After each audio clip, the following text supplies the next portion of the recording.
Good morning, good afternoon, and good evening to one and all.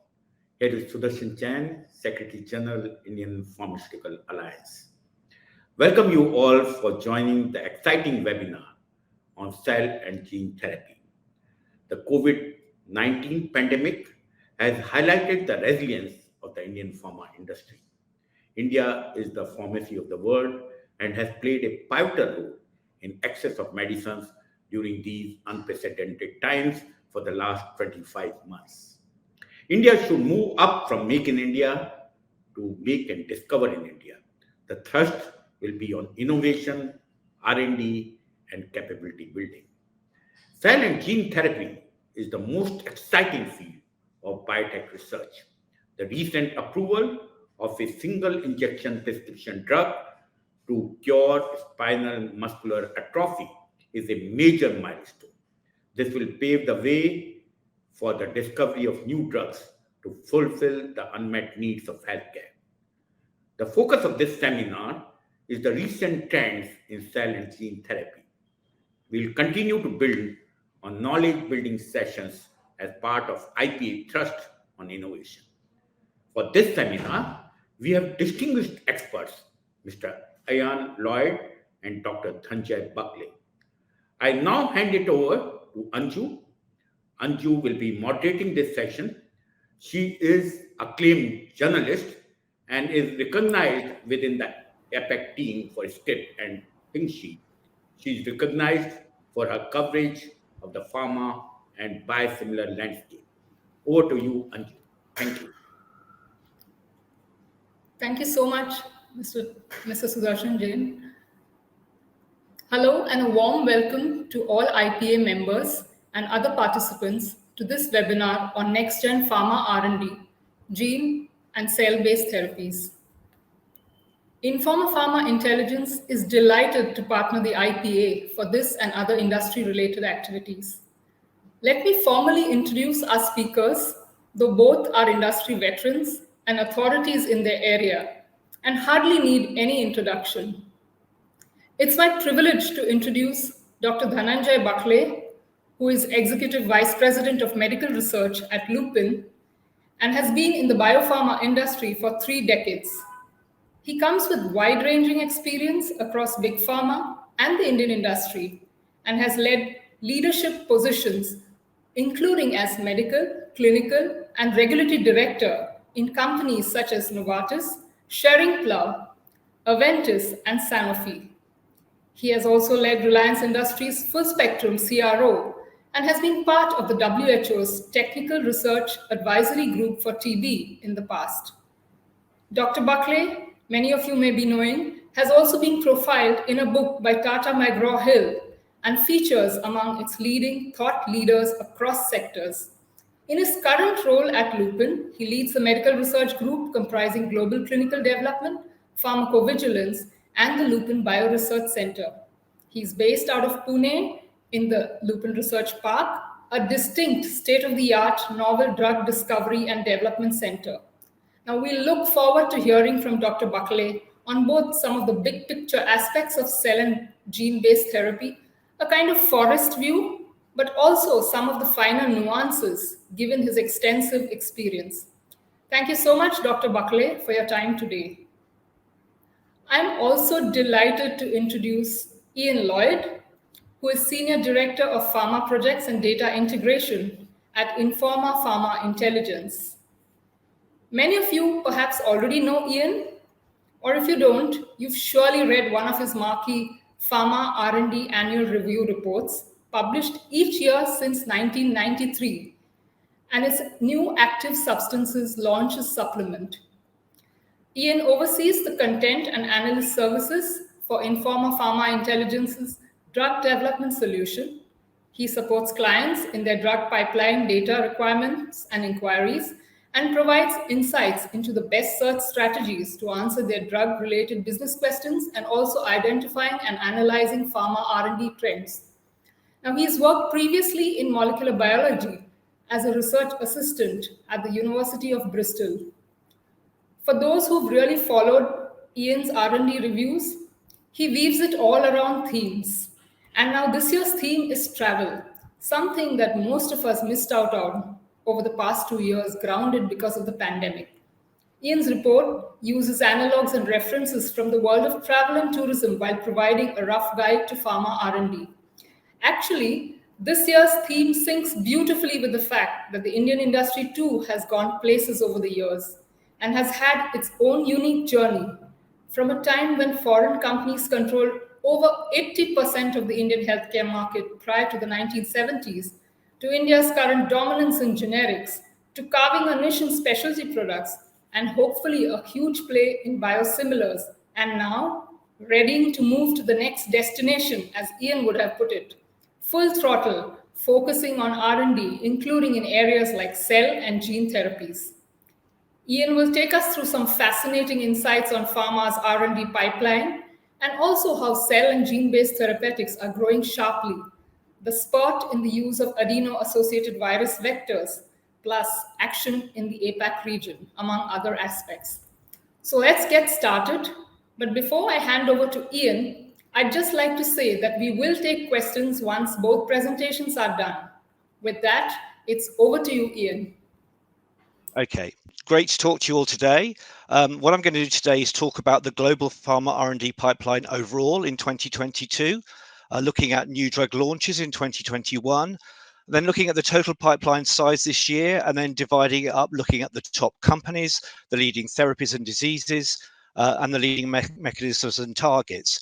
And this first part will give you a bit of context when we move to the second part of the presentation, focusing on gene and cell-based therapeutics specifically. Here we'll be looking at trends in pipeline size across both, and then looking in a bit more detail at the types of gene and cell therapies. We'll be looking at the therapeutic and disease focuses across the two areas and looking at the leading companies and countries. So let's have a look first of all at the global pharma R&D pipeline, and this contains information based on my pharma R&D report, which Andrew just referred to. Well, first of all, despite the pandemic, it has been another record year for new drug launches.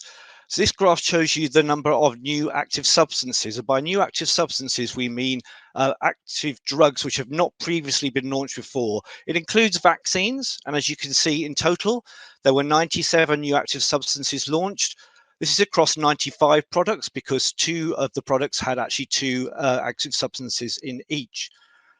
It also includes 13 vaccines. To get a better handle on the trends, we can look at the 5-year means for NASA launches. And this shows that new launch numbers are accelerating. The 5-year mean has in fact hit new heights. Between 2017 and 2021, the mean was 63 new drugs per year versus 42 in the 2012 to 2016 period. And in fact, it's greater than double that seen in the noughties. And the other statistics are that 17 of the new active substances launched during 2021 were first in class. 30 had orphan drug status. Cancer was the most popular area for new active substance launches, and AstraZeneca was the company that had the single most active launch substances.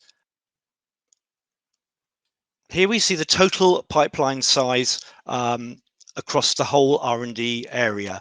And by what we're looking here is the total number of drugs, including preclinical drugs, right back to the discovery stage, through the clinical stages, through the approval stages. And these numbers also do include some drugs which are launched, but are still in development for additional markets or for additional diseases.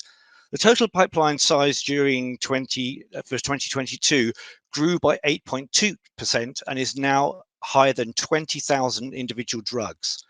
The expansion rate this year accelerated. The rate was 4.8% in 2021, and it's above another 5-year average of 6.3%. In total, there are over 1,500 more drugs in development, but in actual fact, during 2021, nearly 6,500 new drugs were identified by us and added to the Pharma projects database. This is higher than the 5,500 added the previous year.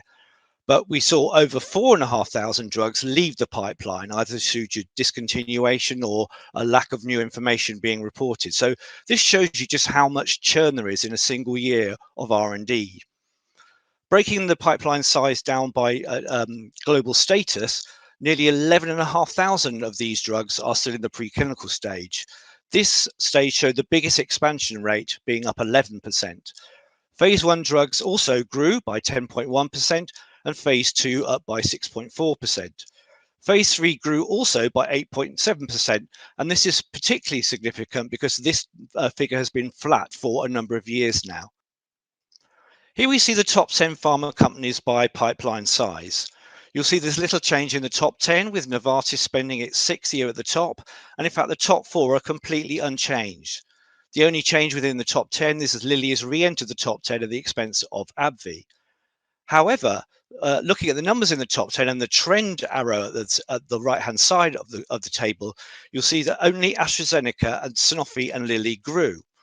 Part of the reason why AstraZeneca grew was it acquired Alexion, but overall it was a quiet year for mergers and acquisitions amongst the top 10. In this graph, you can see more information about how the top 10 pharma companies are actually contributing less of the overall pipeline than they have been previously. The pale blue line shows the percentage of all R&D which the top 10 contributed. It's now at 4.6%, down from 5.3% last year, and the rate of decline has increased somewhat. You'll notice in 2011, the top 10 pharma companies were contributing over 13% of the pipeline. So this is a big shift. In the pink line, you'll see the same thing as is seen for the top 25. It's now down to 8.5%, less than half the percentage seen 10 years ago. The dark purple line at the top of the graph shows you the percentage of the pipeline contributed by really small companies. So these are companies with just 1 or 2 drugs in their pipeline. It's remaining around 17%. It's fallen slightly despite there being a similar number of companies. So this would suggest that mid-sized companies are fueling the pipeline growth. There's been an increase also in the total number of companies involved in R&D, with another 6.2% expansion in the number of companies. There are over 1,000 new companies identified by us during the last year, but equally 1,042 left pharma R&D. So a net of 725 left. Again, there's a huge churn within the pharma R&D universe within a single year, with 19.2% of the companies we're covering having emerged in the past 12 months. And over half of these companies, as I mentioned, are tiny, with 759 companies with 2 drugs and 1,883 with just a single project. Here we see the top 10 diseases and indications, and you can see that cancer is preeminent, taking 7 of the top 10. Breast cancer is still the most popular disease for drug R&D, but growth has stalled slightly. Non-small cell lung cancer in second position is catching up with an 11.5% pipeline expansion. The indication covering treatments for COVID is now the 3rd most popular disease for pharma R&D. It entered last year at number 5 and rises further to number 3 this year, up by a further 22.4%. And another interesting statistic to pull out is you'll notice that Alzheimer's has made a particular increase at number 8. And this could be the effect of the approval in the US of Aduhelm, stimulating further interest in this area. Moving to the top 10 individual drug targets, so these are the proteins which drugs are targeted against. And again, cancer and in particular immuno-oncology targets now dominate. In fact, it's an immuno-oncology target which is now the single most popular target, taking over at number 1 this year, the CD3E molecule, which is a key target for bispecific antibodies. There are other immuno-oncology related rises elsewhere in the top 10, with PD-L1 up to number 2 and CD19 and PD-1 also rising. And the entire top 7 are cancer targets. Away from cancer, there was a boost for 5-HT2A, largely due to the fact there were a large number of new drugs identified hitting this target during the year. And finally, before we focus on cell and gene therapy, a quick look at the rise in rare diseases. This year, we see a total number of 677 rare diseases are being targeted by pharma R&D, up from 648 last year, and you can see how much it's risen in the preceding years as well. We're now reporting over 6,000 drugs in development for at least one rare disease, up from 5,500 last year, and 30% of the pipeline are being targeted against at least one rare disease. So having looked at the way the overall pipeline is growing, which is fairly significant, let's now look a bit more in a bit more detail at cell and gene-based therapeutics, and you'll see here how they are outpacing the overall expansion rate. Here we can see the total numbers of cell and gene therapies in the pipeline. And you can see that the number of gene therapies is now topped 2,000. And you can see that how quickly the rate of expansion is rising just by looking at that graph. The 2,000 gene therapies includes both in vivo genetic manipulation techniques and ex vivo, where in fact you're actually manipulating a cell outside of the body and reintroducing it. And a large number of these are CAR T therapies. There's been a recovery for gene therapy after the early noughties setbacks, as you can see here. There are 17 on the market, including 6 CAR Ts. However, recent regulatory difficulties could put the brakes on this expansion we're seeing. You can also see that cell therapies are also topping 2,000, and 57% of these also have a gene therapy component. And if we look to move to the next slide, we can see this in a bit more detail. There's a huge overlap between the two areas of cell and gene therapy, with over half of the products we're reporting having both a gene and cell therapy aspect, of which around 80% are CAR Ts. Moving to look at gene therapy in particular, you can see at the bottom that over 90% of all gene therapies use a viral vector to produce the genetic manipulation. Other kinds of non-viral vectors feature around 8%, these being non-viral vectors such as electroporation, lipids, naked DNA, and plasmids. What kinds of viral vectors are being used in gene therapy? Well, the adeno-associated virus is by far the most popular gene therapy vector, with 466 products using this vector currently. This is up from 341 in 2021. The lentivirus vector claims the second place, and this is one that's used extensively in ex vivo gene therapy to change the genetic picture of cells. Retroviral vectors are also showing robust growth. What companies are the leading gene therapy exponents? Well, it's interestingly a mix of big pharma and niche players. In the big pharma arena, Takeda has the biggest gene therapy pipeline, with Roche, Bristol Myers Squibb, Novartis, and Bayer also featuring. But the single biggest gene therapy pipeline belongs to Shape Therapeutics. It has a pipeline which covers RNA editing, adeno-associated vectors, and tissue-specific vectors, and also has a very large deal with Roche. You'll also notice that APAC is well represented, with both Chinese and Japanese firms in the top 10. However, in the entire gene therapy universe, there are only currently 2 Indian companies producing novel gene therapies, Immunil Therapeutics and Dr. Reddy's. Here we see the therapeutic focus of gene therapies. In the top graph, we're looking at the broad therapeutic areas, and you can see that cancer is preeminent here, with 4 times as many projects targeting cancers as any other therapeutic area, with neurological coming in second. In the lower graph, you can see the top 15 cancers, and you'll see that 14 of them are individual cancer diseases. The general cancer disease against solid tumors is at the top, but actually the next few tend to be hematological cancers, including myeloma and non-Hodgkin's. This is where gene therapy R&D is occurring in the world. Not surprisingly, the USA is still top, but cancer is now coming. China is now coming in a strong second with 421 drugs.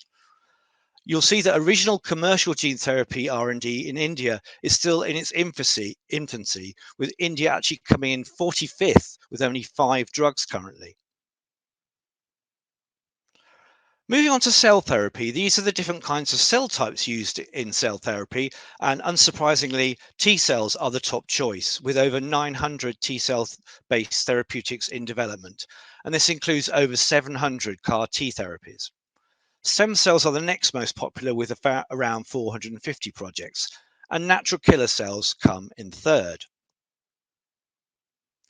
We can also look at the different cell subtypes used in cell therapy with our hierarchical classification, which pulls out the different kinds of subtypes, with iPSCs leading the way here. And there are several different kinds of stem cell therapies you see in this graph, and also several different kinds of T cells. Here are the leading global cell therapy companies. Now here we see a particularly strong Chinese presence, and in fact China Immunotech has the largest pipeline of any company in the world. There are other Chinese companies appearing in this chart as well, with BioRay Laboratories and Shanghai Unicar Therapy Biomed also appearing in the top 5. Once again, there are some big pharma companies in the mix, with Bristol Myers Squibb showing strong interest, and other top 20 companies include Takeda, Gilead, Astellas, and Novartis.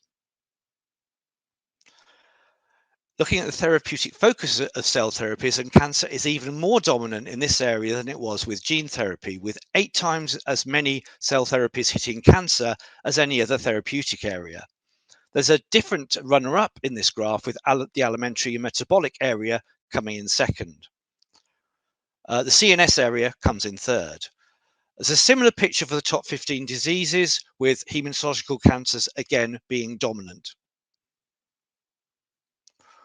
Here we look at the global spread of cell therapeutic R&D. Once again, USA is top, but here China's a much closer runner-up and is rising its pipeline expansion of cell therapeutics extremely quickly. We see a different territory in third as well, with South Korea. The UK and Japan complete the top 5. Once again, India is currently well down the field at 44th, with only 9 original cell therapies currently reported to be in R&D. So to sum up, overall, pharma R&D seems to be going from strength to strength despite the recent COVID-19 pandemic. Pipeline growth R&D accelerated across the board in 2022, with there being more drugs, more companies, more diseases, and more targets than ever before. And it was a record year for new drug launches, with 2020's record being smashed yet again. Within the context of this, cell and gene-based therapeutics are growing absolutely phenomenally, with over 2,000 projects for each in R&D, and there's a large amount of overlap there. Adeno-associated viruses are the most popular gene therapy vector, and T cells and stem cells dominate in cell therapy. Cancer is a strong focus for both strategies, and China is chasing USA as the leading exponent for both. So there's a very positive outlook for advanced therapeutics such as cell and gene therapy, and most likely a very large opportunity for Indian companies to exploit. So to hear more about that, I'd like to hand over to my other presenter, Dr. Barkley. Thank you. Thank you, Ian. At the outset, I want to thank IPA and also Informa Group for inviting me for this presentation. And let me load my slides. So I'm going to talk for next 20-25 minutes on the scenario that exists for the cell and gene-based therapy, but we know the impact that COVID had on human lives in general, but particularly for the drug development pipelines of most pharma companies, it was a huge problem. This is not something that people talk about a lot. The research budgets for new drug pipeline were stripped to accommodate for the research on COVID pipelines. I think in most companies, everybody was running after COVID products. But for the cell and gene therapy industry, there was a direct impact because the same technology could be diverted for developing COVID vaccines. And these two companies, Moderna and BioNTech, are classical examples where overnight they turn into vaccine companies using their mRNA technology.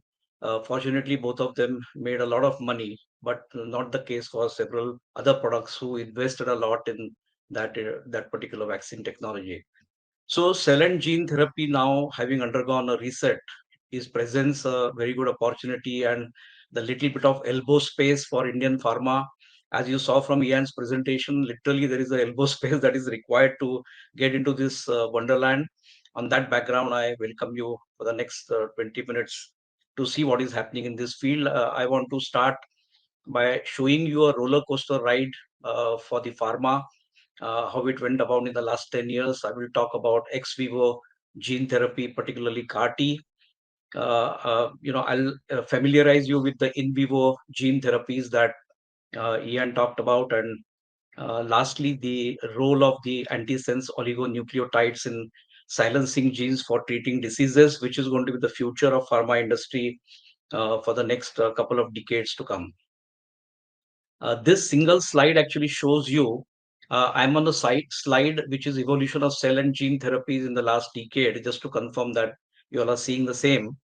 If you see on the left side, Spinraza was one of the first molecules that was approved. And if you remember the graph that Ian showed, suddenly from 2016, 2017, the introduction of gene therapy pipelines and development programs suddenly dramatically increased like a hockey stick. It is mainly because of these couple of products getting approved, because without an approval pathway, pharma industry doesn't get incentivized to jump and invest money in that area. And then came the CAR T therapies with the approval of Kimria and Yescarta in 2017.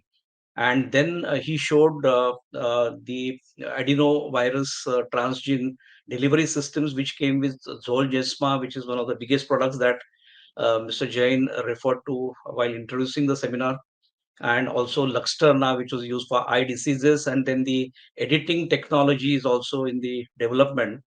And then naturally, because CAR T is very much autologous, the same patient samples are taken out. The allogenic cell products are also being developed, which will make sure that one donor can benefit several other patients.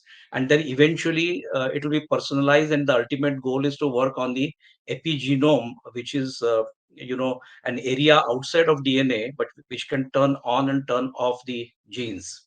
But everything began in 1998 when these two scientists, Dr. Melo and Fire, they published their first paper, which was based on their research work in roundworms in 1998.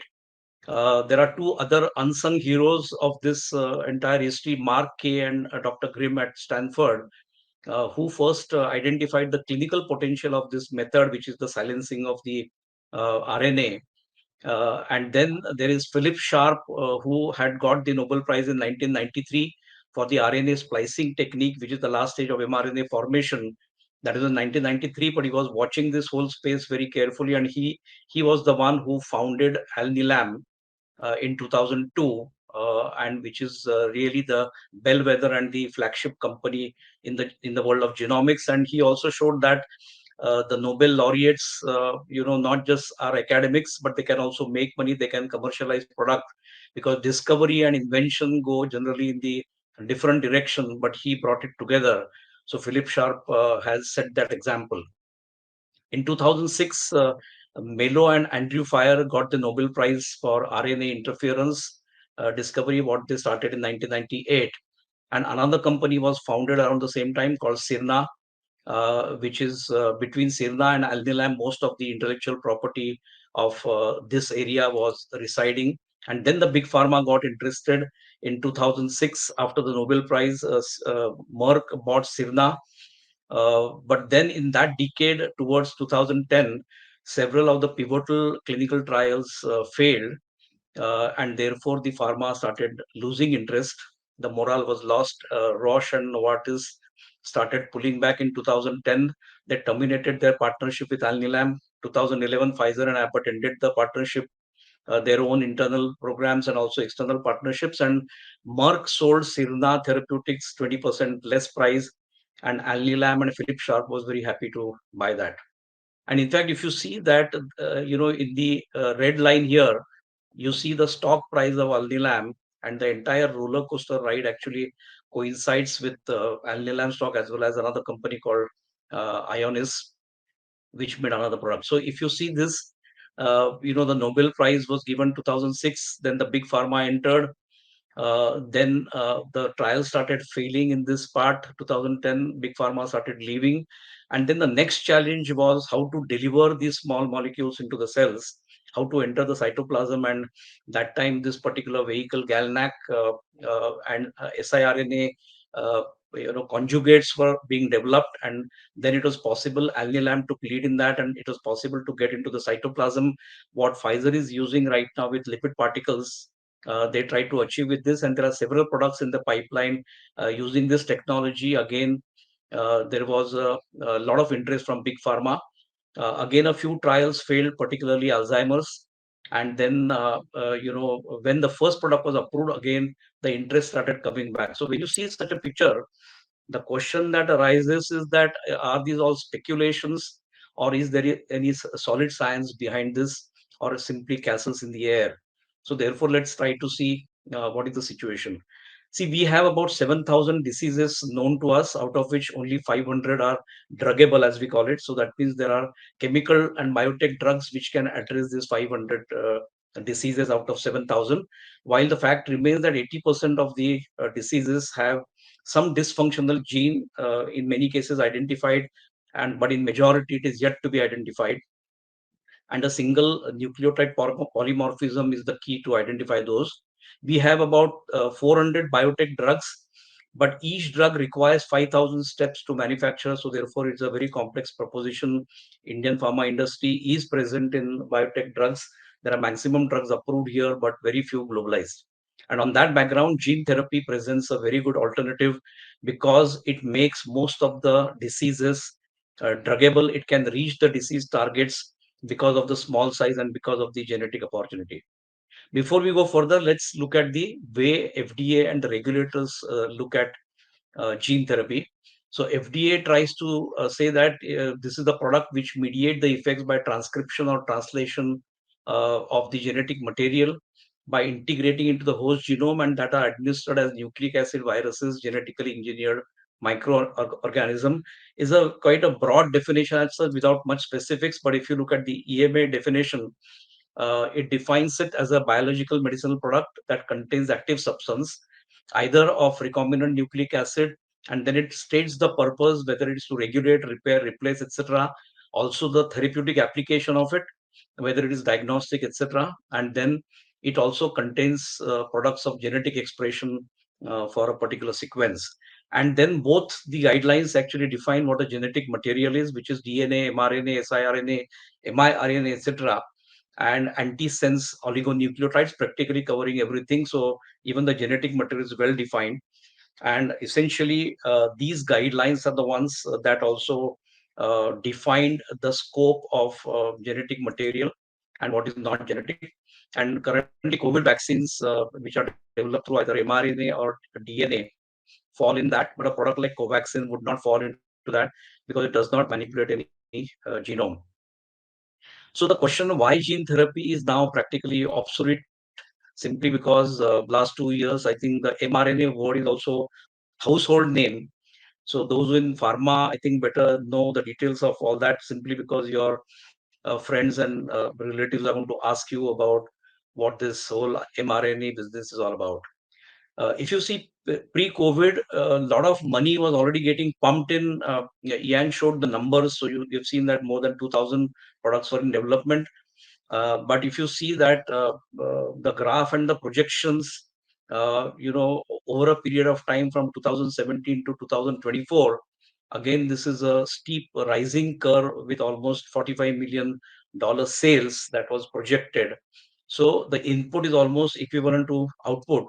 And look at the kind of deals that was struck. And I think several of these names are familiar. And if you remember the companies that Ian projected, you can see Regeneron and Alnilam striking alliance with each other. Roche and Spark for a hemophilia A product, Johnson and Johnson and Arrowhead Pharmaceuticals for Zolgensma, Novartis and Avexis. Avexis was acquired, which developed this product Zolgensma, which I'm going to talk about. Spinraza was developed by Ionis, and Biogen struck a deal. Celgene is now part of BMS, and that's why Celgene and Juno Therapeutics had already struck an alliance worth. It was acquired actually by 9 billion. So now Juno is part of BMS, and Breyanzi is the CAR-T therapy, which is theirs. And Yescarta, of course, the deal was struck much before. Gilead bought Kite Pharma, which developed this. This was the biggest $12 billion. And now there is a company called Intelia, which is developing the CRISPR or the gene editing technology, which has been again struck a deal with Regeneron. So I think there are several deals that have happened even before COVID. And now post-COVID situation is going to dramatically accelerate simply because people and the regulators have got a first-hand exposure of the gene therapy. The therapy areas no longer remain as genetically inherited diseases, which was the earlier focus, but now you can see it has spread to many therapy areas, different types of vectors, adenovirus remaining primary. And you have cardiovascular, neuromuscular, diabetes, ophthalmology, and orthopedics. Ophthalmology had a bit of a checkered start because several of these products actually initially failed. COVID vaccines a little bit hijacked this entire scenario because with a projection of 15 million, but in reality, by end of 2022, these companies would have sold more than $110 billion worth of vaccine.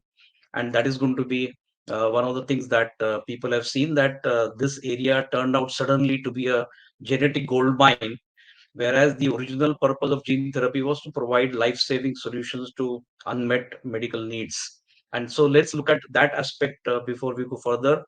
What are the basics of this therapy? So by and large, you can split them into ex vivo, which is outside the body, and in vivo, which is inside the body. So CAR T essentially is the ex vivo therapy where you take out the hematopoietic cells and then take the T cells or particular type of cells, do a genetic programming of that, and then these are put back, infused back. So therefore, this is called autologous. And allogenic is being developed, but it can cause the graft versus host disease. So therefore, it's taking a bit of time to suppress that. But autologous is well established with big companies setting up their own. For example, Novartis set up their own manufacturing plants, one in Europe and one in US, where the samples are brought in and then they are programmed and sent back. Whereas in vivo gene therapy is that you take the adenovirus vector, and then you do a genetic programming of that, and then that is injected directly, the example being like Zolgensma. Now in cancer, it's very easy to understand why we have to do this, because immune system is absolutely critical. As we know, cancer cells evade the immune system. There is a process of immune recognition which is disturbed by the cancer cells, and therefore they can evade attack from the T cells. And whenever we are doing genetic manipulation of T cells, the idea is to pull that disguise off the cancer cells so that whatever is trying to hide, you help the immune system recognize, and then the T cells and the other natural killer and other cells can kill that particular tumor cells. So therefore, the first cell-based therapy was Kymria, which is the product of Novartis. But remember that it came out from academic research, University of Pennsylvania, and therefore you see several companies, as Ian showed, a mixture of big pharma and small companies. But mostly these were small companies coming out of the academics. Big pharmas have only acquired them. Big pharma was not present in this kind of a therapy before. The same story that is unfolding is that of biotech. Biotech also started in garages and in academic institutes. The same thing is happening here. So CAR T was the first one. If I may request Emma to play the video because of the bandwidth issues, I think she can play it from work task.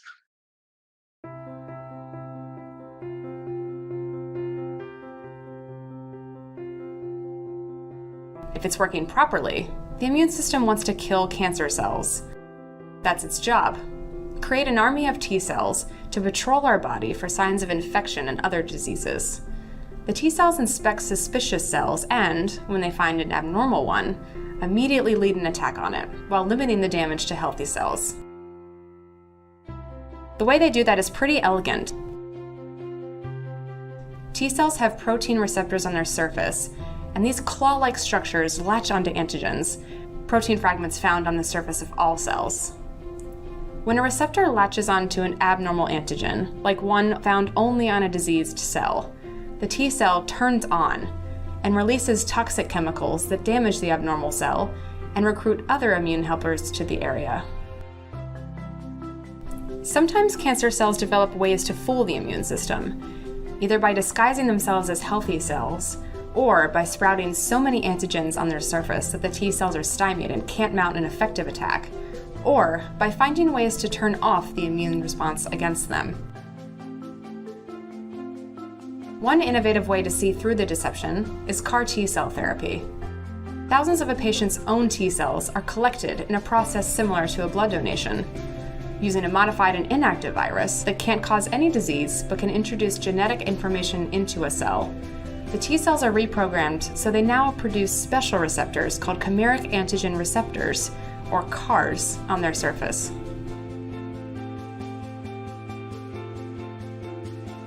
These newly engineered cells, called CAR T cells, are grown in a lab, and millions of them are infused back into the patient. The new receptors enable them to latch onto a specific antigen on the patient's tumor cells and destroy them. Okay.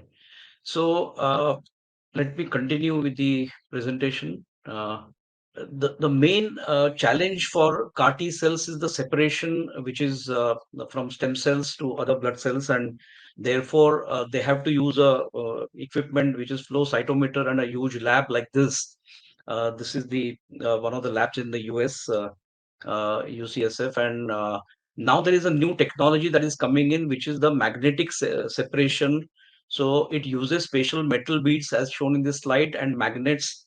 And there is a Korean company called Miltenyi Biotech, which has developed this machine, which fits in a 5 square feet area, and only a single operator is good enough. So this is a gene therapy in the box that is going to come up. These machines are being sold right now, and several people are acquiring it. And this is something that even a hospital can acquire. So CAR T cells will no longer remain as a pharma monopoly, which is right now very, very expensive. But eventually, something that happened with stem cells also will happen with CAR T, and several hospitals who have the expertise and training, they can acquire this and start using it. Then we move to the in vivo gene therapies and how to use viruses as Trojan horses. So oncolytic viruses are the easiest to understand. These are genetically modified, and they have a preferential target, and they can kill cancer cells without affecting the healthy cells. For example, if you see this oncolytic virus here, the disease causing genes are removed, so it becomes non-pathogenic. And then you insert the immune stimulating genes, and on the right side picture, you can see the oncolytic virus going into the normal cells. It infects, but it cannot replicate, and therefore the normal cells do not have any problems. But in the tumor cells, they infect, they replicate, and they release these antigens and viral particles, which are stimulants, and then the immune system attacks on that, causing apoptosis. And that's the way oncolytic viruses can eliminate. Dr. David Baskin from Houston Methodist, he modified that with a very simple idea. What he did is that he took herpes DNA, put into adenovirus, because it's highly infectious, the common cold virus. And then that engineered herpes virus was injected into the glioblastoma tumor during surgery. And then he gave valacyclovir for 14 days to kill the virus. And because the virus was killed, the cells were attracting the immune system, and the tumor cell apoptosis occurred. This mounted very strong immune response in addition. And as a result, the survival of such patients, which is generally 50% at the end of 1 year, it dramatically improved to 90%. And this is one of the patients of Dr. Baskin who lived for 7 years after diagnosis of glioblastoma. So now he's experimenting with a higher dose of viruses from 3 billion particles to about 500 billion particles. There is another interesting twist to this, which is called the suicide gene therapy. Again, the principle is very simple. Use a combination of a ganciclovir, prodrug, which is a prodrug, which converts into normally the active drug. So what is done in suicide gene therapy is that you get a gene which is selectively introduced in the tumor environment, which encodes for an enzyme that metabolizes a systemically available prodrug to an active neoplastic drug. And once you have the, say, for example, herpes simplex virus thymidine kinase gene into the tumor cells, it starts making this particular enzyme. And then if you give ganciclovir, then this particular enzyme is going to convert only in the tumor cells into active drug, which is going to be killing the cancer cells without affecting normal cells. So this is how the process is. The enzyme is formed. The green dot is the non-toxic prodrug, but inside the cancer cell, it is converted to a toxic metabolite.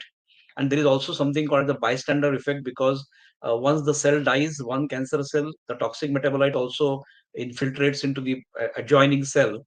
So just like a collateral damage in a war, the bystander effect also kills the other cells. So I think there are so many different suicide gene clinical trials which are already happening, and even for conditions such as pancreatic cancer and prostate cancer, more than 100 trials are on. Lastly, let us look at gene silencing techniques. And if I may request Emma, again, the second video, which is from NEGM, in a few minutes, it will show you a very simple background and the mechanism of therapeutic oligonucleotides. Therapeutic oligonucleotides are a class of drugs that target messenger RNAs and change protein expression. They can be used to treat a diverse range of diseases. Oligonucleotides are short synthetic polymers of nucleotides that are complementary to specific regions of mRNA that encode disease-related proteins. Therapeutic oligonucleotides are designed to be highly specific for the target RNA to reduce the odds of off-target effects on bystander RNAs. After parenteral administration, the oligonucleotide enters a cell and binds to complementary messenger RNA. Depending on the disease mechanism and the intended outcome, binding of the oligonucleotide to messenger RNA induces a series of events, including a change in the pre-messenger RNA splicing and the destruction of messenger RNA by means of enzymatic cleavage. Alternative splicing of pre-messenger RNA yields different proteins with altered function. Spinal muscular atrophy is caused by mutations in the gene SMN1, resulting in loss of SMN protein function. Small amounts of SMN protein are also produced by the gene SMN2, but most of the SMN2 RNA is degraded, owing to a variant that interacts with the splicing machinery, resulting in exon excision. Nusinersen is an oligonucleotide drug that blocks the excision of the exon. Consequently, SMN2 messenger RNA is processed to include the excluded exon, leading to more stable messenger RNA and the production of functional SMN2 encoded SMN protein. Destruction of the messenger RNA has been used to treat hyperlipidemia.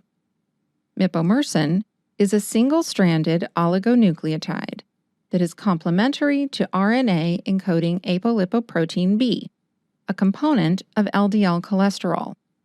Binding of mipomersen to pre-messenger RNA that encodes apolipoprotein B leads to cleavage of the messenger RNA, reducing apolipoprotein B production and therefore hepatic LDL production, even in patients for whom statin therapy has been ineffective. Despite the advantages of oligonucleotide drug therapy, it must clear the same hurdles as other types of drugs, such as safety and achieving effective delivery. Safety issues flagged in clinical trials of oligonucleotide drugs include the activation of pro-inflammatory response and, for certain oligonucleotides, renal accumulation and reduced platelet count. As they are hydrophilic and relatively large, their ability to penetrate cell membranes and hit target sites creates a challenge for effective delivery. Nonetheless, the ability to use genomic information to design drugs to treat diseases once thought to be refractory to drug therapy is encouraging and exciting. So let me go back to a few more slides. So if you look at the sizes of these, I think you'll really understand why Indian pharma industry should be really interested. Pharma companies have mastered the large size biotech drugs. They have come through biosimilars, and then looking at the size of protein, for example, insulin, look at ASO, which is only 6,000 Daltons, and siRNA, which is double stranded. This is single stranded. So, and this is the small acetyl salicylic aspirin molecule. So you'll realize that ASO and siRNA are much less complex than protein-based drugs. And while discovering them and developing the R&D part is difficult, the next challenge is getting them internalized. And just like I mentioned about Pfizer using lipid particles or Galnac, being used by Alnilam, there are several other chemical and pharmaceutical vehicles that are being used. And again, that is the strength of the Indian pharma industry. So I'm sure that if Indian pharma R&D gets into it, it's very much possible to discuss to develop a vehicle just like other biotech develop the new adjuvant for their vaccine. Similarly, I think Indian pharma companies can really do a good job. In terms of siRNA, mRNA, several molecules are coming to phase 2 now and in phase 3. To summarize, the significance of RNA therapies is very important to know. Almost one third of 20,000 proteins are druggable with small molecules and MABs. But this gap can be filled by therapeutic oligonucleotides. In principle, oligonucleotides can be rationally designed against any genetic target. And in the last few years, 15 oligonucleotides and 3 siRNAs have been approved. That really increases the confidence of the genomic companies. And this success provides momentum for continued development of oligos into next major class of drugs. It is not really difficult to imagine that just like the biotech drugs took over the chemical drugs in terms of the overall makeup of the industry, in the next 10 years, this is going to happen also. And then the computer industry is coming very, very close to the pharma and the genomic industry, simply because of the amount of data that is being manufactured and processed.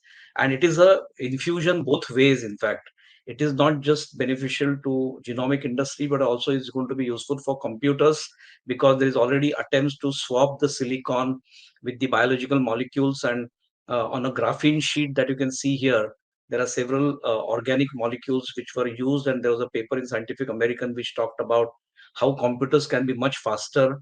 And the Moore's law, which is stating that the transistors will be doubled every 1.5 years, is already getting saturated. Lastly, the challenge for the gene therapy is going to be the benefit and risk ratio. And in fact, the way the COVID vaccines were pushed with facilitated by the regulators, creating a lot of apprehensions in the minds of society, I think it's important that we ensure that the benefit always weighs the risk. Lastly, I just want to recommend you reading this book on the lady who got Nobel Prize, the scientist Jennifer Doudna, and her quote is very, very important in this context when you look at the overall societal oversight that is happening on the gene therapy industry. And there are so many possible potential problems that can occur if it is not properly regulated. So I want to just read her quote: "The power to control our species' genetic future is awesome and terrifying. Deciding how to handle it may be the biggest challenge we have ever faced." Thank you for your attention. Thank you, Dr. Buckley and Ian, for those enriching insights and data, and taking us through, both the historical perspective, the regulatory aspects, the complexities, and the opportunities for Indian pharma. I will now quickly open up the session for Q&A. And while the question queue is being assembled, let me quickly just have run through one question for Dr. Buckley.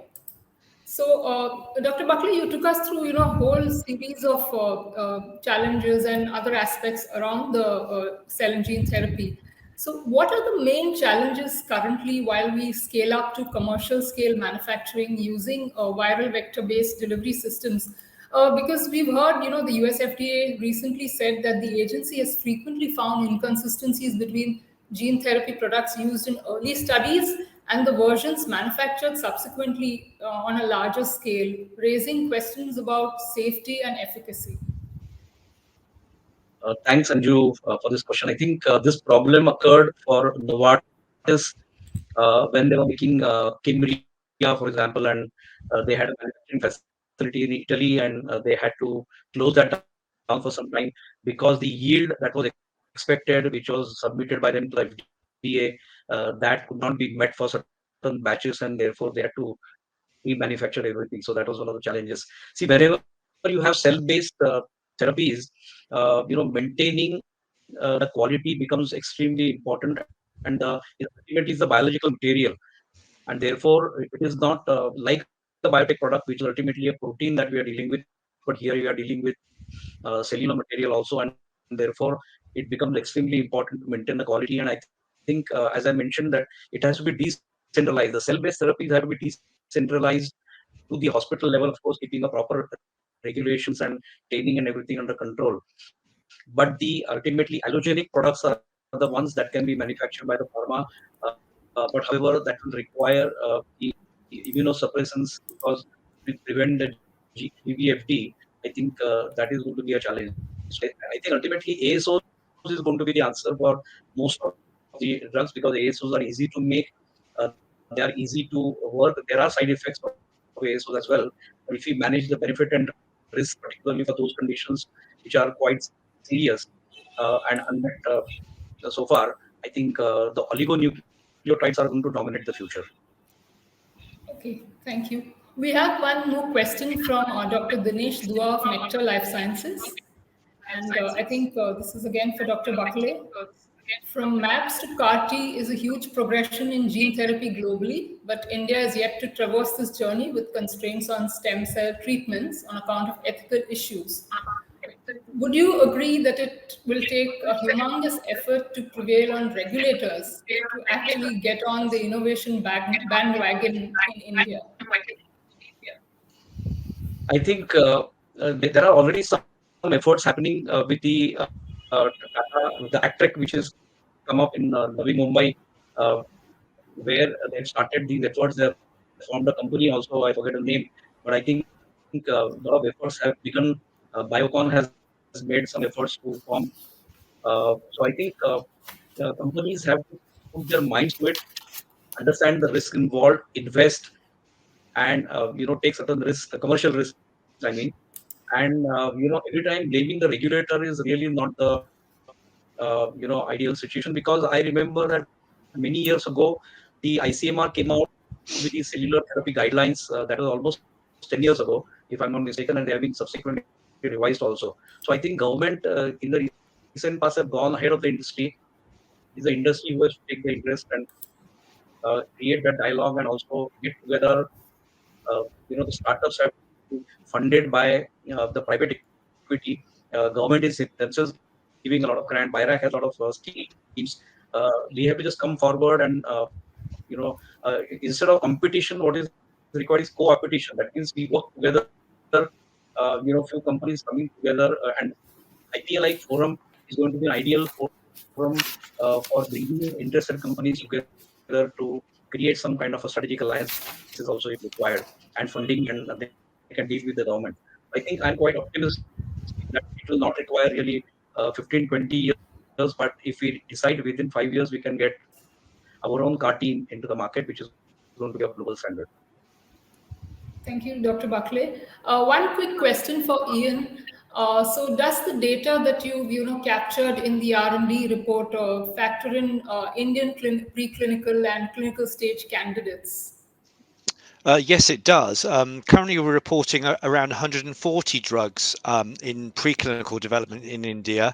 However, this has gone down from 2 years ago, where we saw around 240. And similarly, the figures for clinical stage candidates have also decreased, standing around 275 now, but 345 2 years ago.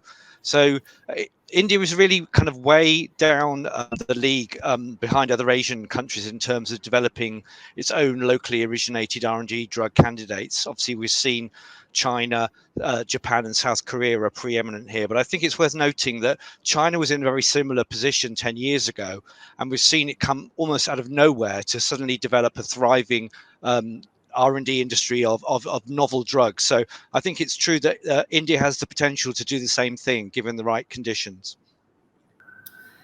Okay.